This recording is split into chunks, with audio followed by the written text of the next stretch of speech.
السلام علیکم ورحمۃ اللہ وبرکاتہ۔ اللہ فرماتا ہے ہم تمہیں ضرور آزمائیں گے، ہمیں آزمایا جائے۔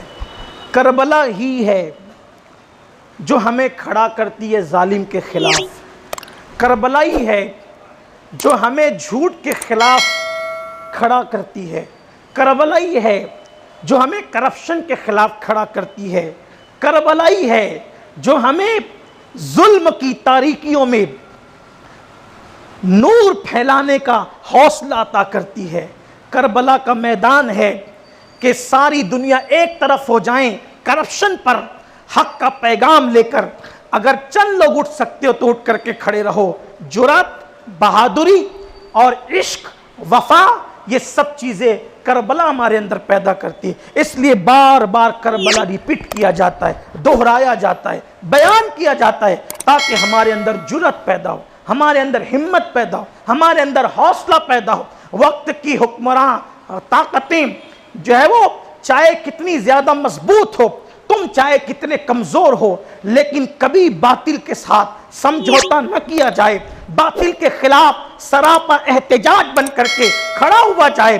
چاہے تم کٹ جاؤ، چاہے تم لٹ جاؤ، چاہے تم پٹ جاؤ، لیکن احتجاج درج ضرور کرانا، تم ضرور اٹھ کر کے کھڑے ہونا، جھوٹ کے خلاف، کرپشن کے خلاف، زیادتی کے خلاف، ظلم کے خلاف کھڑے ہونا۔ اس لیے کہ اگر تم اس ظلم کو اس وقت مٹا نہ سکے، کم سے کم ظالم کا چہرہ تم ضرور بے نقاب کر سکو گے، اور بعد کی آنے والی نسلیں پھر تمہارے نقش قدم پر چل کر کے اس ظالم کو پہچانے گی، اور ایک دن ظلم کا خاتمہ ہوگا۔ 61 میں جو ہے وہ یزید کی حکومت قائم ہوتی ہے، یا سن 60 کے اخیر میں اس کی حکومت قائم ہوتی ہے، اور 61 کے اندر واقع کربلا رونما ہوتا ہے، اور جب ظالم کا چہرہ بے نقاب ہوتا ہے تو صرف 3 سال کے اندر یزیدی حکومت کا خاتمہ ہمیشہ ہمیشہ کے لیے ہو جاتا ہے۔ آپ کیا سمجھے؟ کسی نے مجھ سے کہا کہ ظلم کی عمر بہت طویل ہے۔ میں لوگوں سے کہتا ہوں حق کی شہادت کے بعد ظلم کی عمر 3 سال سے زیادہ نہیں ہوا کرتی۔ 3 سال کے اندر ختم ہو گیا یزید، اور یزیدیت اگرچہ ابھی موجود ہے لیکن یزید کا وجود ختم ہو گیا۔ تو اللہ فرماتا ہے ضرور آزمائے جاؤ گے، آپ اور ہم بھی آزمائے جائیں گے۔ جس کے دل میں ایمان جتنا پختہ ہوگا اس کی آزمائش بھی اتنی پختہ ہوگی۔ اللہ فرماتے ہیں ضرور تم آزمائے جاؤ گے، تمہاری آزمائش ہوگی۔ کیسے؟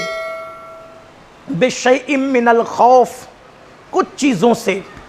پہلی بات خوف، تمہیں ڈرایا جائے گا، آزمائش ہے،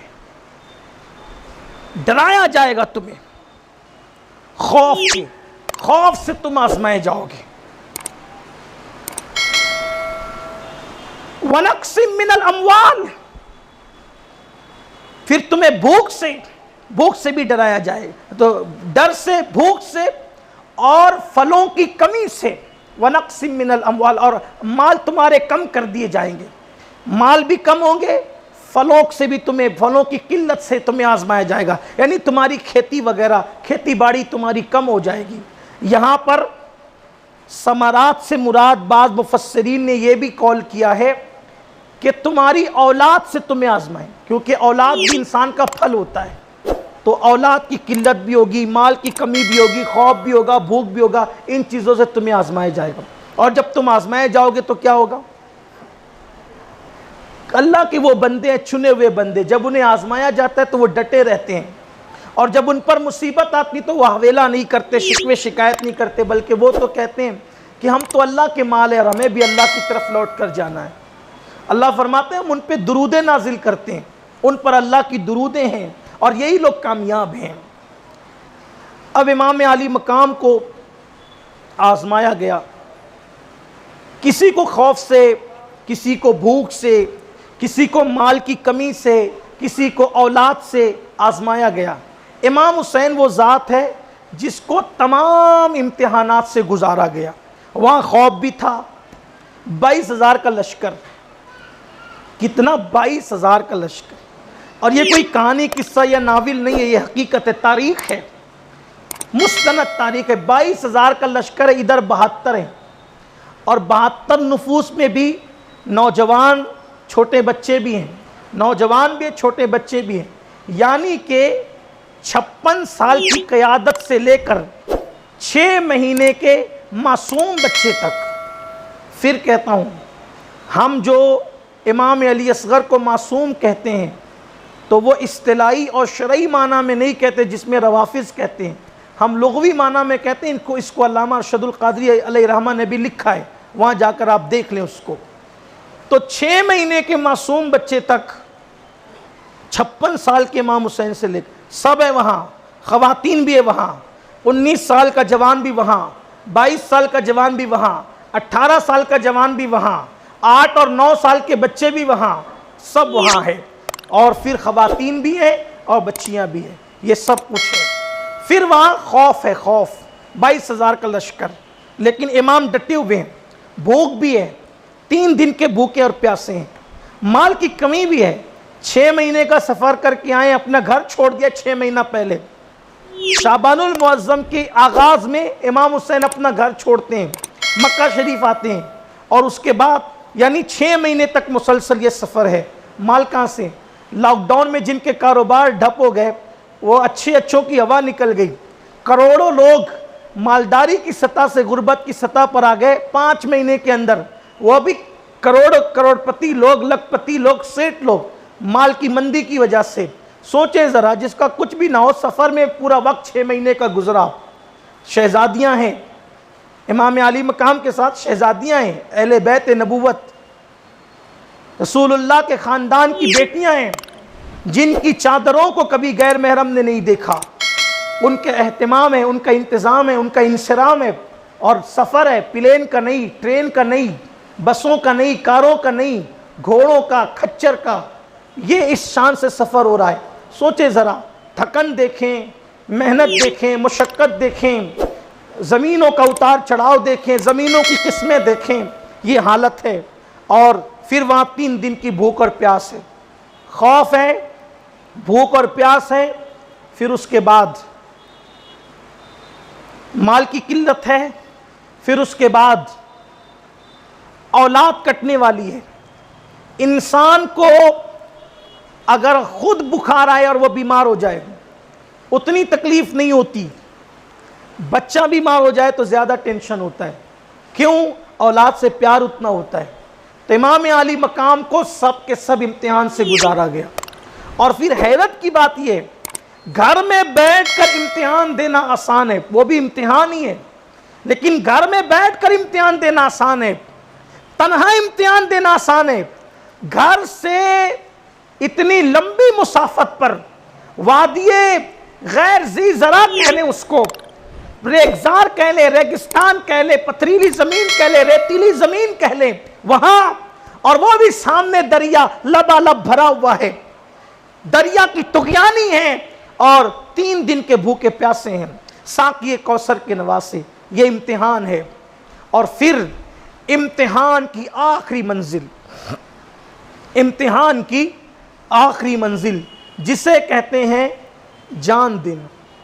کسی نے بہت اچھا جملہ کہا ہے، 1442 کی اس پہلی محفل کا ایک مفکر کا خوبصورت جملہ، کا حسین اپنے دور کے سب سے بڑے سخی کا نام ہے۔ کیوں؟ توجہ فرمائیں، حسین اپنے دور کے سب سے بڑے سخی کا نام ہے، سید الاسخیاء کہہ لے اپنے دور کا۔ وجہ، سخاوت کی پہلی منزل، سخاوت کی پہلی منزل، ابتدا سخاوت کی کسی کو دیکھ کر مسکرانا ہے۔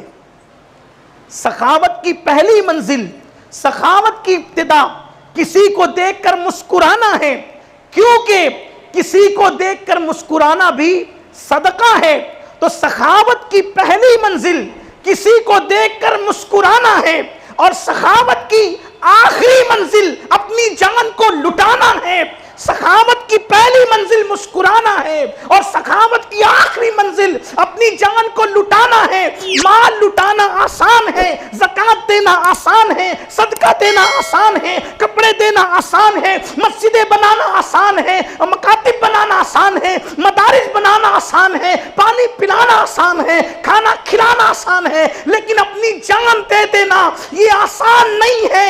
کسی کو دیکھ کے مسکرانا یہ سخاوت کی ابتدا ہے, اور جان لٹا دینا یہ سخاوت کی انتہا ہے. حسین نے صرف اپنی جان نہیں لٹائی بلکہ اپنی جان کی جان بھی لٹا دی. علی اکبر جان حسین تھے, جان کی جان لٹا گئے حسین. علی اصغر کو لٹایا, جان کی جان لٹا گئے حسین. قاسم کو لٹایا, جان کی جان لٹا گئے حسین. سب کچھ لٹا گئے حسین. لیکن حیرت ہے, سب لٹا کر بھی کہتے ہیں حق تو یہ ہے کہ حق ادا نہ کرو. سید الاسخیاء ہے اپنے زمانے کے حسین. تو شہادت, اب یہ شہادت کیا ہے,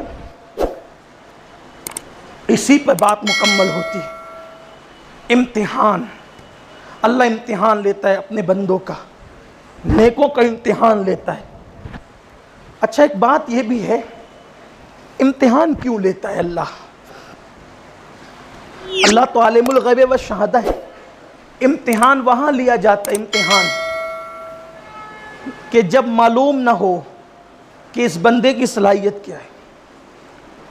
معلوم نہیں ہو تو امتحان ہوتا ہے, اس کی صلاحیت معلوم کرنے کے لیے امتحان لیا جاتا ہے.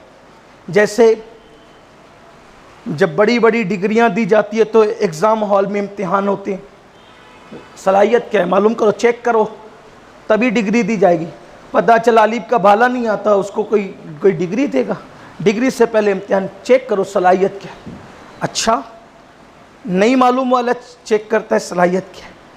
لیکن اللہ تو عالم الغیب والشہادہ, تو نہیں بنایا ہے سب کو, تو سب سے بہتر جانتا ہے, تو کیوں امتحان لیتا ہے؟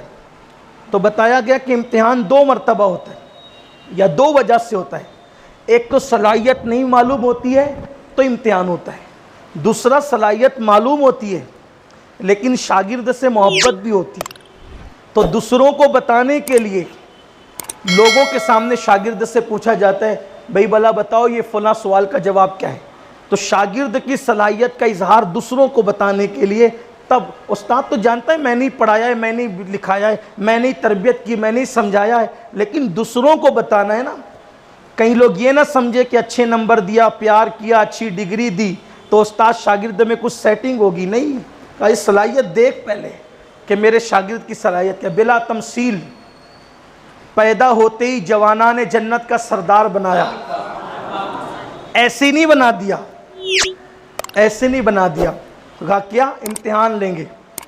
معاذ اللہ کل کوئی بدبخت کہتا نبی کے نواسے تھے اس لیے جنتی جوانوں کے سردار ہو گئے ہیں, اور معاذ اللہ کوئی خارجی یہ بھی کہہ سکتا تھا, کوئی ناسبی یہ بھی کہہ سکتا تھا یہ صلاحیت تو تھی نہیں, بس خاندان کی بنیاد پہ نام چل گیا.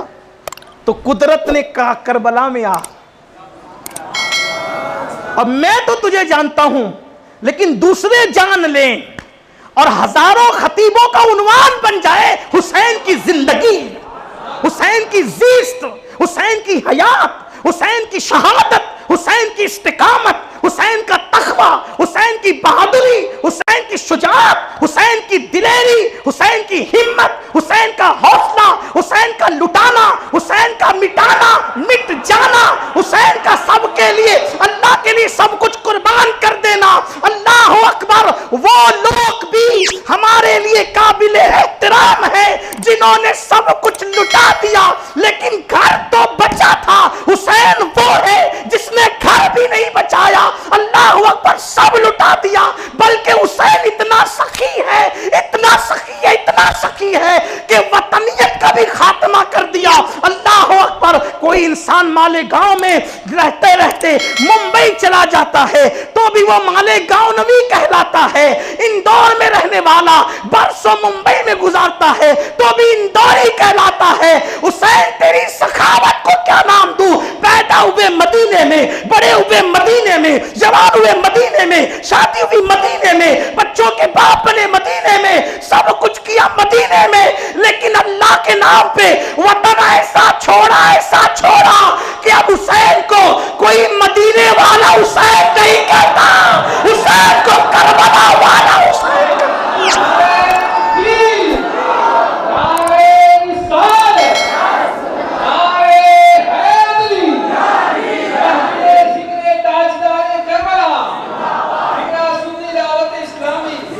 حالانکہ حسین مدینے والے بھی ہیں، لیکن یہ قربانی ہے، قربانی۔ تو کہا، قدرت نے کہا کہ ذرا کربلا کے ریگزاروں پر آ، محبوب کے کندھوں پہ جنہوں نے پہچانا پہچانا، جنہوں نے نہیں پہچانا نہیں پہچانا۔ محبوب نے تجھے منبر پر اپنے ساتھ بٹھایا، جنہوں نے پہچانا پہچانا، جنہوں نے نہیں پہچانا نہیں پہچانا۔ محبوب نے تجھے سینے پہ بٹھایا، جنہوں نے پہچانا پہچانا، جنہوں نے نہیں پہچانا نہیں پہچانا۔ لیکن کربلا میں تجھے سب پہچانے، یزید بھی تجھے پہچان لے گا۔ محبوب کے سینے پر تو صدیق نے پہچانا نا، محبوب کے سینے پر فاروق اعظم نے پہچانا، لیکن کربلا میں تجھے اتنا بتا دے سب کو، اپنی استقامت، اپنا تقوی، اپنا حلم، اپنی بردباری، اپنی شجاعت سب بتا، تاکہ تجھے سب پہچانے۔ آج ایسا پہچانا دنیا نے کہ حق اور صداقت کی پہچان بن گئے ہیں حسین۔ تو امتحان اس لیے لیا جاتا ہے، امتحان اس لیے ہوتا ہے تاکہ کبھی کبھی دوسرے پہچان لے، دوسروں کو پتہ چل جائے۔